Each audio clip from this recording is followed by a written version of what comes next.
Assalamualaikum warahmatullahi wabarakatuh. Bismillah walhamdulillah. Salatan wassalaman ala rasulillah wa ala alihi wa sahbihi wa mawalah, amma ba'd. Anak-anakku sekalian, siswa dan siswi Madrasah Sanawiyah di kelas 9 yang berbahagia, yang saya cintai. Tentunya apa kabar? Mudah-mudahan kalian masih dalam situasi yang penuh semangat untuk meraih cita-cita demi kesuksesan kita di masa yang akan datang. Pelajaran kita kali ini fikih adalah kita lanjutkan materi kita yang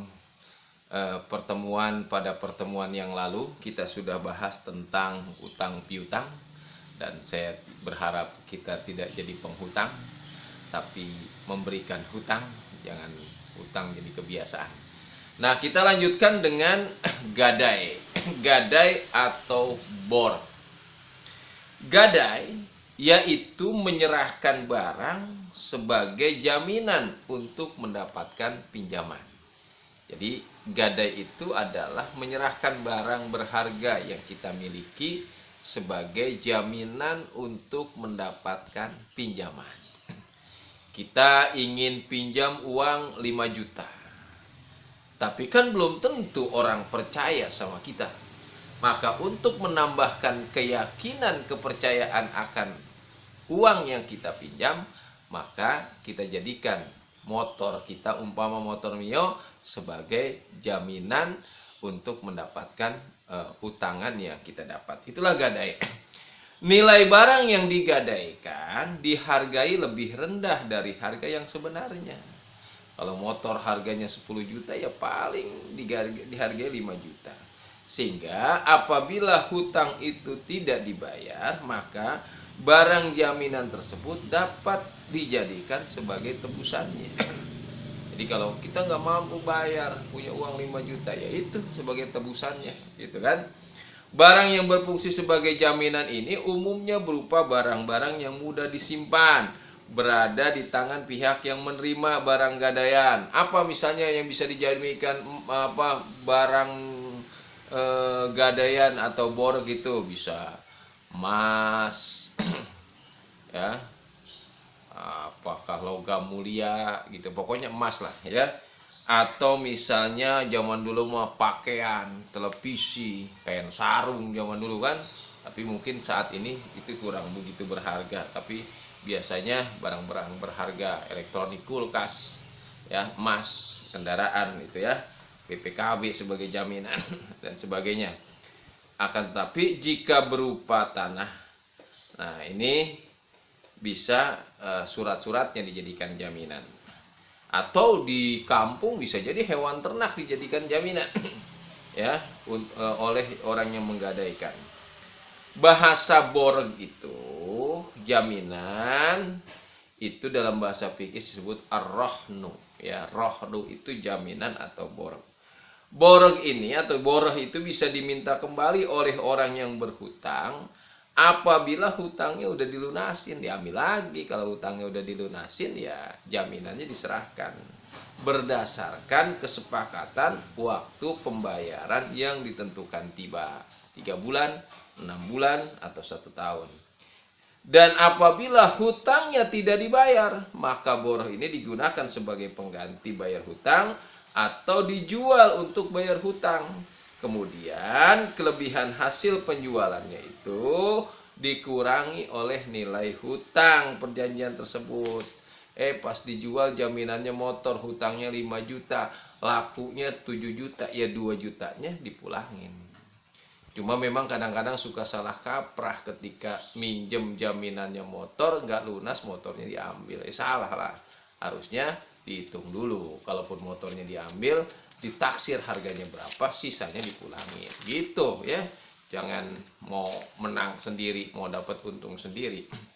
Nah, Allah Subhanahu wa taala berfirman, wa in kuntum ala safarin wa lam tajidu katiban farihanu maqbudah, kata Allah. Dan jika kamu dalam berpergian, sedangkan kamu tidak memperoleh seseorang penulis, maka hendaklah ada barang tanggungan yang dipegang oleh orang yang memberi hutang kalau kita menghutang. An Anasin rohana Rasulullah sallallahu alaihi wasallam dir'an indal Yahudi bil Madinah wa akhadha minhu sya'iran li ahlihi. Rawahul Bukhari. Dari Anas berkata Rasulullah sallallahu alaihi wasallam menyerahkan tanggungan baju besi kepada orang Yahudi di Madinah karena beliau berhutang syair, yaitu gandum, untuk keluarganya. Sampai Rasulullah nggak punya makan, ngutang. Ya, bajunya digadaikan, baju perangnya, untuk mendapatkan apa? Syair, yaitu gandum. Kemudian bagaimana hukum gadai? Permasalahan gadai menggadai ini adalah persoalan yang telah terjadi menjadi kebutuhan masyarakat. Dalam kehidupan sehari-hari, hal ini lumrah disebabkan kondisi kehidupan individu yang berbeda-beda. Ada yang punya, ada yang tidak punya, ada yang berlebih, ada yang kurang, gitu kan? Ada yang pas-pasan, ada yang cukup, kan begitu. Nah, oleh karena itu, gadai-menggadai menjadi sebuah kebiasaan pada saat ini. Nah, bagaimana kalau tidak, kalau perjalanan kemudian tidak ada penulisnya, maka farihanun makbudoh, hendaklah ada barang tanggungan. Itu Rasulullah dalam kehidupan kadang-kadang juga suka mengalami kesulitan. Ya, Rasulullah pernah mengalami kesulitan. Dan apa? Ekonomi. Sehingga bahwa Rasulullah menggadaikan baju perangnya untuk apa? Untuk kebutuhan sehari-hari. Subhanallah. Ya, Rasulullah Khalilullah, kekasih Allah, sampai begitu. Kenapa Rasul sebegitu? Menjadi contoh buat umatnya bahwa setiap kehidupan Rasulullah adalah tauladan, sehingga kita bisa berkaca dari kehidupan Rasulullah.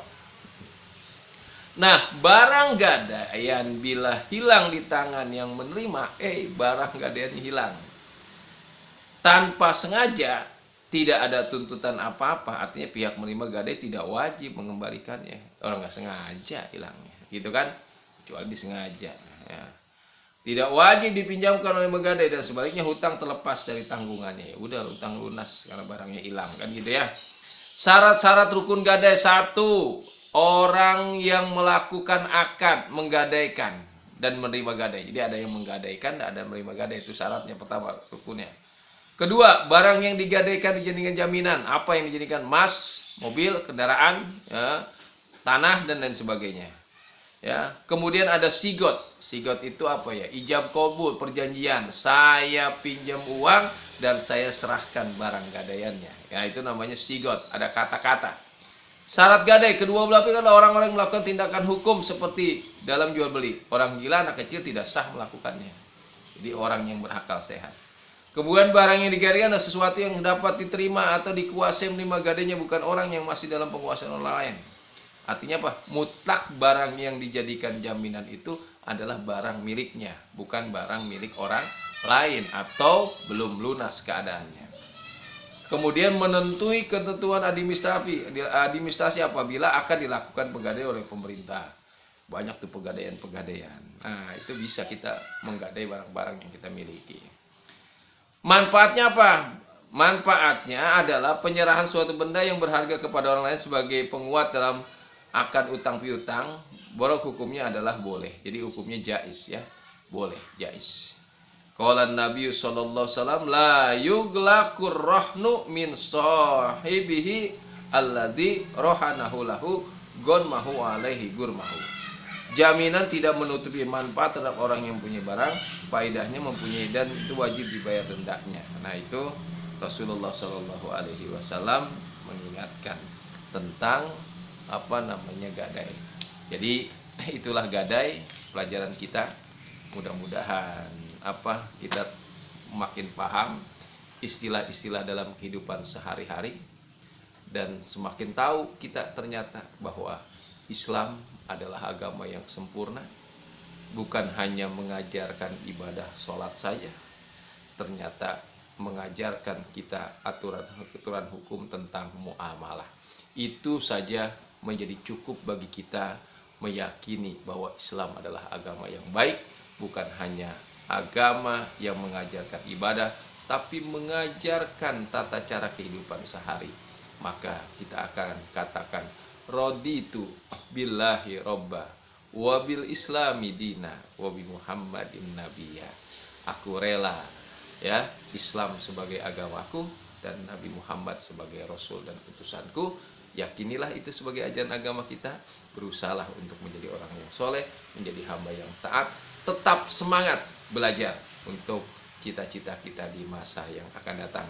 Hari ini saya tidak memberikan pertanyaan, tetapi coba digali lagi tentang halaman berapa ya?